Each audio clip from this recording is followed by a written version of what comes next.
still remember being afraid of all the faces which seemed to be watching me in the scribbly lines of my pattern fabric bedroom curtains.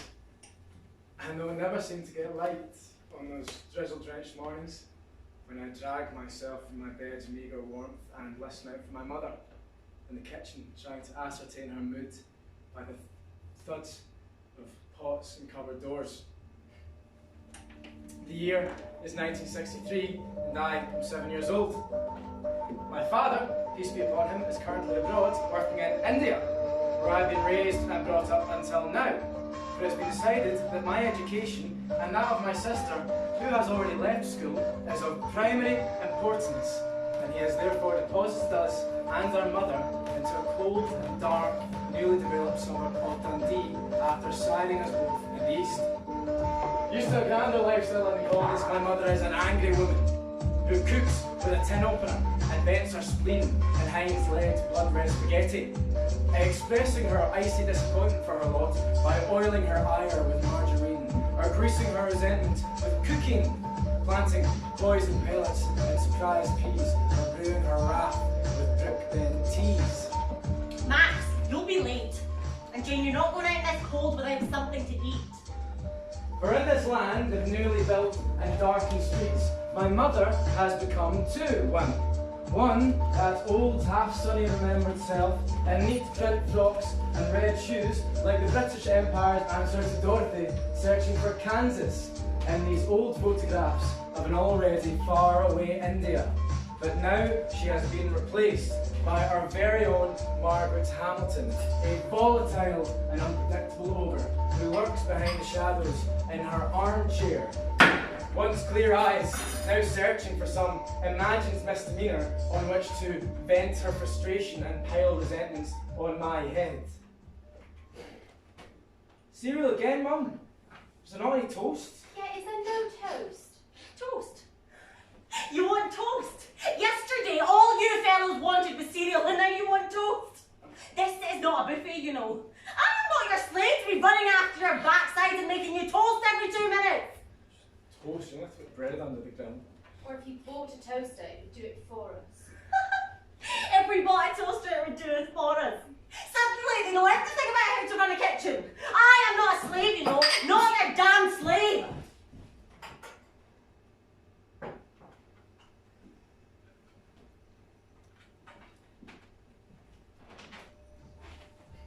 And so it goes. We live on thrown together breakfasts and resentfully prepared meals like burnt or undercooked sullen sacrifices and offerings. This all displeases my mother, who is in desperate need for an outlet for her violent and all-encompassing rage. All of these misdemeanours are like carefully polished metal detonators ready to set her off for brief but violent explosions at any given stage.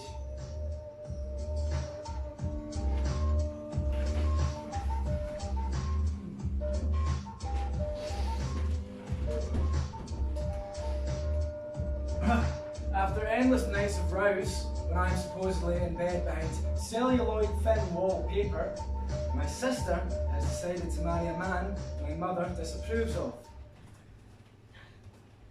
At last. What time of night do you call this? Jean?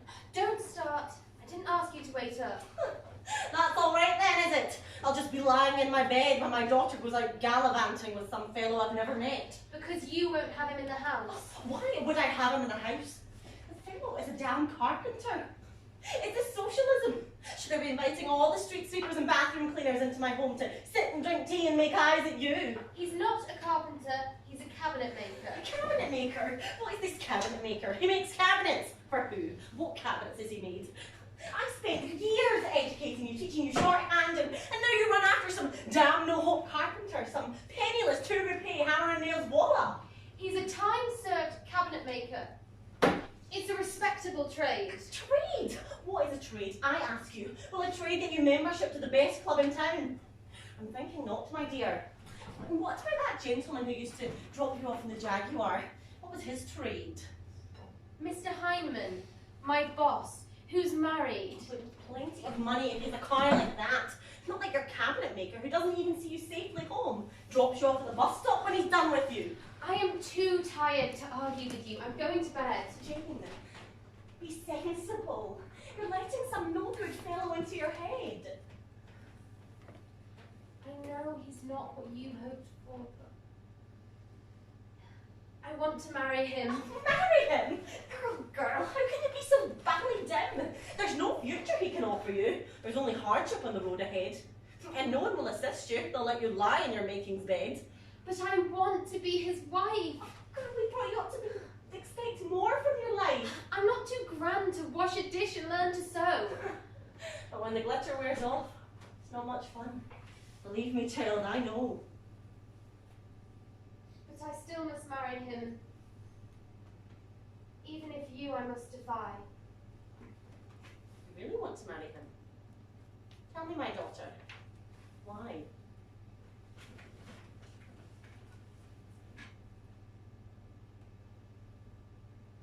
I'm carrying his child.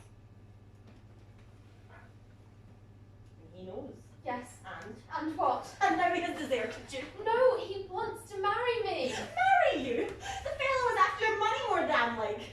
He and his damn mother have seen us as easy targets to live off of for the rest of their days. Oh, Jane, how could you have been so stupid? I didn't educate you for this. Educate me! You washed your bloody hands of me and sent me off to boarding school with a load of certified nuns. Sex education wasn't exactly high on the agenda. Sex education? What do you want with sex education? I told you, you keep your damn life crossed so you're married to someone rich and you don't get into trouble. What more education do you want? Oh, this is going to kill your father. Why would it kill him? It's not even here. All right, we'll have a white wedding before anything starts showing. I suppose your father will have to pay for it. Not like your hammer and nails while his mother's going to stump up, that's for We've sure. already spoken about it. Bill doesn't want a big wedding. Mr. Cabinet Wallet doesn't want a big fuss thing, does he? What about you? What do you want? Ever since you were a little girl, all you dreamed about was your wedding and making you read that damn story about the princess over and over. And now some 2-rupee cabinet maker says he doesn't want a big fuss, and there you are nodding like a bally dog in the back of a car. You only get married once, my girl. There won't be money for going and buying fancy dresses once a baby arrives. And there's no Aya to look after it either. Whilst you go gallivanting in this damn place. What? Like you did? There's no need for talk like that. No need to be fighting with your poor mother who only loves you. All right. But no big wedding. What then, a registry office? No! Bill wants to be married by a minister. Well then what's the problem? We'll go to the church. You don't need to be bishops for a date. Oh, we've already sorted it. There's a minister who marries couples in a church downtown and there's no fuss or anything. It's just... You mean in one of those halls where the brides can't fasten their dresses around their swollen bellies? Jane, everyone will know what is going on if you disgrace me by going to a place like that. And your father's family will hang bally flags and rejoice when they hear the news. Jane, how will I ever walk down the street again? I don't know! By putting one foot in front of the other, I suppose. You are killing me! Killing me!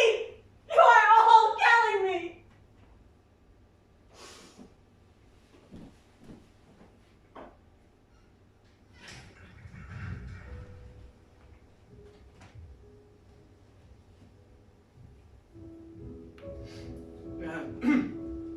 So they fight and argue every night, and I lie with pillows over my ears. And summer, such as it is, comes and goes. Despite my mother's protestations, the wedding goes ahead as planned on a chilly September Saturday, with already a touch of winter's kiss in the air. My sister straightens her back and kisses me, and then is a resident of our home no more, as she strides off to a waiting taxi without a backwards glance, and is gone like a pale morning frost in the early autumn sun. I know these are old hurts, long healed. The scars still remain, like twisted ropes.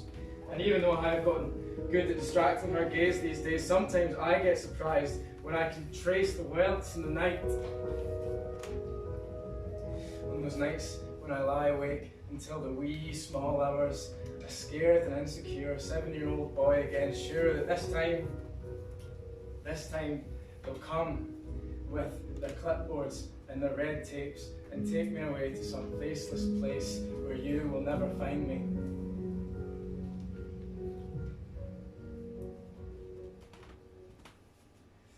Thus November comes and brings with it a cruel and unremitting winter, tracing love letters to me in the lacy frost patterns of the window panes of this sad and faceless home. And with my sister suddenly gone, my mother now sees me as the only obstacle between herself and the coveted colonial lifestyle which she so longs for. And now, boarding school comes into her daily tirades. A brochure from George Watson's college dangles like a hung corpse from the dining room sideboards. And though I do my best where I can to walk on cushions around her, there is no escaping this weekly family dinner with my father and his aunts, all 4 of them, seated in funereal row like taxidermist rows, nodding their beaky heads in rhythm with unending barrages of barbs and criticisms. Would you like a scone, Rose? You do ken what scones are, do you know? Do they have scones in India? Of course they've got scones in India now. They've been eating them to throw the tigers, most likely. Rosie, do you see any tigers, or is it just zebras and things where you are? Oh, Judy, you're talking nonsense. There are no zebras in India. Tigers will have eaten them all. You're too much cooking yourself in, Rosie, or do the slaves look after all that? You know, I always think it's important that a wife should cook her man's meals herself, don't you think? Because I wouldn't be wanting any man of mine to be touching anything one of those filthy black sambos that laid their hands on. My mother's face is a volatile landscape like pewter skies threatening storms. And all these frustrations will be neatly labelled away into manila boxes and weigh heavily on my shoulders in the coming weeks as she piles further resentments onto my head. For it has already been made clear to us that our welcome in this frigid land is strictly conditional to towing the party line, as my Uncle Stanley has shown before us. Sisters, let us relax. This is a song I learned from the old days. Oh, We Stanley! Ah, poor old Uncle Stanley, I remember him well. A small man, and in old age, a defeated and broken figure walking with a stoop. The old home movies very much reveal him to be the spiv in his camel overcoat, narrow shark skin tie. Not much trace left there of the frightened farm boy who was plucked from his native land as the panzers flattened his village and swept up into the flotsam of the mighty Third Reich Army. And dropped just as abruptly a bemused Polish boy in a freezing Scottish POW camp, left to wait out the war, learning the colloquial Scots. I remember he always spoke with a confident but guttural accent. Stanley, they all called him, though nobody really cared that his name was Stanislav. Uncle Stan, 'twas kids, that strange wee Polish man with the dress shop on Princess Street, who married our quiet Auntie Nell and worked his way into the family through the back door.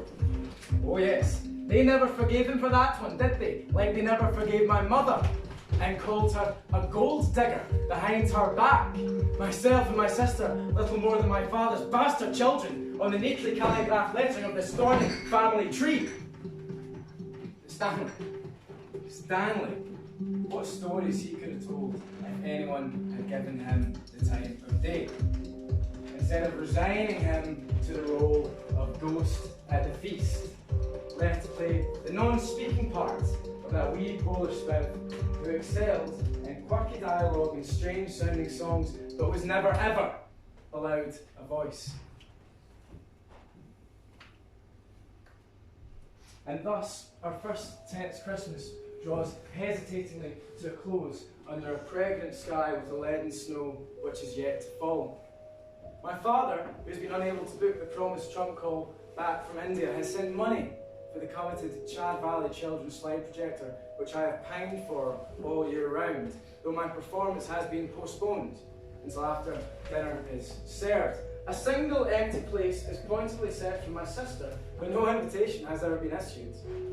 And in defence of them, my aunties postpone their comments as for the spirit of the day, and until dinner has been served, the silver threepenny cutlery has been accounted for, news is on the single channel set, and chairs are being arranged for songs of praise at 7.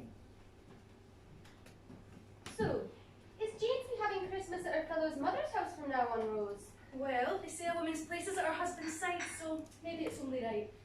Do you not think so, Rose? Or is this all done differently in India?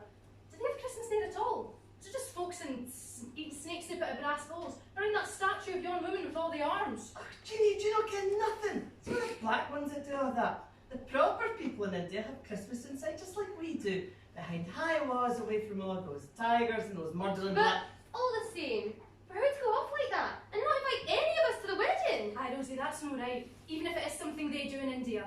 Selling their daughters off to beardy old sultans for bowls of rubies and diamonds and that. It wasn't right, so it was. I mean, none of the family, even in the kirk, and some wild-haired minister from the town that nobody can calling it the hands. Well, you know, young people, they do not listen. But you're her mother. Did you not teach her wrong from right? Teach her the rules of a Christian fight. Did you not teach her what we hold dear? Explain the way things are done round here. Did we not show you when you first came? All full of airs Like like a a pampered dame. Did we not teach you the wifely stance? The ins and outs of the domestic dance. They're saying on the corner there's a bear in June. Is this something that was known by you? Folk will not say it, they'll count back the time. From the baby's birth to the wedding line. And any disgrace comes back to you. For not running your house like we taught you to. Well, there's more to your duties than sweeping the floor. They're saying on the corner your daughter- Sisters! Sisters, it is getting late, and the boy is impatient to begin his magic lantern show. Come, let us talk of matters such as these on a different occasion. And in Poland, there is a song we all sing around the tree on this night. Oh, how Grease Stanley! And thus, the lights are dimmed and differences are put aside. Master of ceremonies behind the projector's heat, I run through the slides of Nelson's victory at Trafalgar, the Royal Canadian Mounted Police in uniform. And in this dark and seductive lights, the aunties cede control over to me. And then later, amongst fuzzy felt spears games, even my mother becomes her old self again as we throw dice together and laugh. And finally,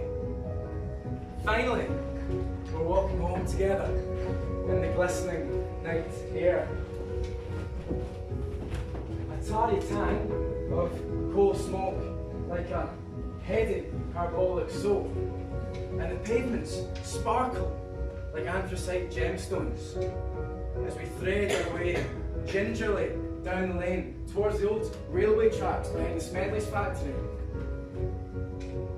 The first tentative flakes of tomorrow's snow are already caressing our cheeks like a curious baby's finger.